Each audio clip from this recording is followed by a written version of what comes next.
اعوذ باللہ من الشیطان الرجیم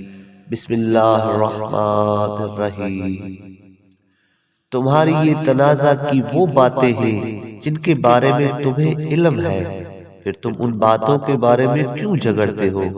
جن کے بارے میں تمہیں علم نہیں ہے؟ اور اللہ ابراہیم علیہ السلام کے حال کو بہتر جانتا ہے اور تم نہیں جانتے۔ ابراہیم علیہ السلام نہ یہودی تھے اور نہ ہی عیسائی تھے، لیکن وہ باطل کو چھوڑ کر حق کی طرف متوجہ ہونے والے ایک مسلمان فرما بردار تھے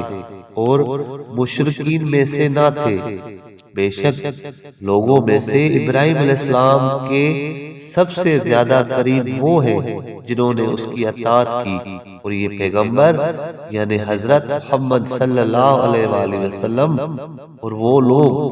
جو اس پر ایمان لائے۔ اور اللہ مومنوں کا دوست ہے۔ اہل کتاب کی ایک جماعت چاہتی ہے کہ کاش تمہیں گمراہ کر دے، اور وہ صرف خود ہی کو گمراہ کرتے ہیں اور نہیں جانتے۔ اے کتاب والو، اللہ کی آیات یعنی قرآن کے کافر کیوں بنتے ہو، حالانکہ تم اس کی سچائی کی گواہی کتاب میں دیتے ہو؟ اے کتاب والو، حق کو باطل کے ساتھ کیوں ملاتے ہو، اور تم حق کو چھپاتے ہو، اور تم جانتے ہو کہ اس کا دین برحق ہے۔ اور اہل کتاب کی ایک ٹولی ایک دوسرے سے کہتی ہے کہ دن کے ابتدائی حصے میں قرآن پر ایمان لاؤ جو اہل ایمان پر نازل کیا گیا ہے، اور دن کے آخری حصے میں کافر ہو جاؤ۔ شاید یہ حضرت محمد صلی اللہ علیہ وسلم کے صحابہ دین سے پھر جائے، اور صرف اسی پر ایمان لاؤ جو تمہارے دین کی اطاعت کرے۔ فرما دیجئے کہ بے شک ہدایت اللہ کی ہدایت ہے۔ یہودی کہتے ہیں کہ جو علم تمہیں دیا گیا ہے وہ ایک دوسرے پر ظاہر کرو، مگر مسلمانوں پر ظاہر نہ کرو، کہیں تمہارے ساتھ تمہارے رب کے پاس نہ جھگڑے۔ اے محمد صلی اللہ علیہ وآلہ وسلم، فرما دیجئے کہ بے شک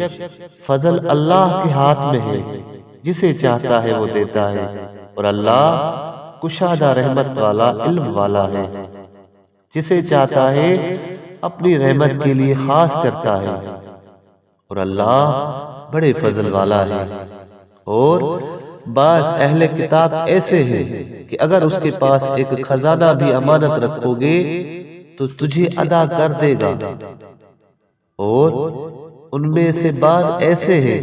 کہ اگر اس کے پاس ایک دینار بھی امانت رکھو گے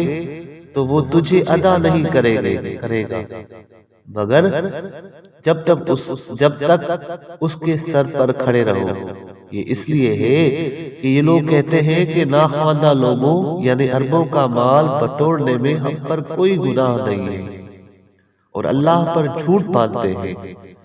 اور جانتے ہیں کہ جھوٹ بول رہے ہیں۔ ہاں، جو اللہ سے کیا گیا اپنا وعدہ پورا کرے گا اور وعدہ کی خلاف ورزی سے بچے گا تو پھر بے شک اللہ پرہیزگاروں کو پسند کرتا ہے۔ بے شک جو لوگ اللہ کے ساتھ کیے گئے وعدوں اور قسموں کو تھوڑی قیمت کے بدلے میں بیچ دیتے ہیں، ان کے لیے آخرت میں کوئی حصہ نہیں ہے۔ قیامت کے دن اللہ نہ ان کے ساتھ بات کرے گا جس کی وجہ سے انہیں خوشی حاصل ہو، اور نہ ان پر نگاہ رحمت کرے گا، اور نہ انہیں پاک کرے گا، اور ان کے لیے دردناک عذاب ہے۔ اور بے شک